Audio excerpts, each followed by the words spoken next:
มาทุกคนไปเบิ่งน้ำกัน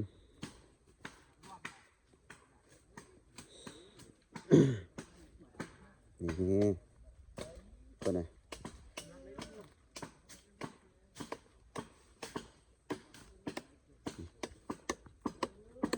โอ้ที่ป้านก็เอาเลยเนาะ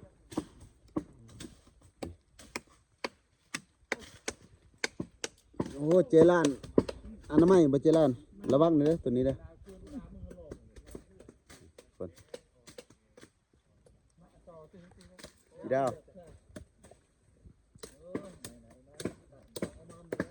จังได้พี่ดาว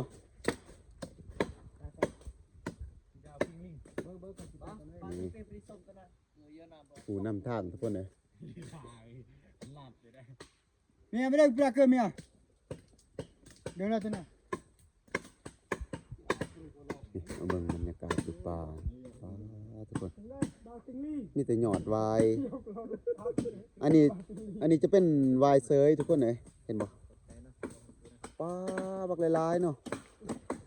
เรียกว่าเฮาบ่มีแนวกินแต่น้อย50ไปหาเอาวายเนี่ยบ่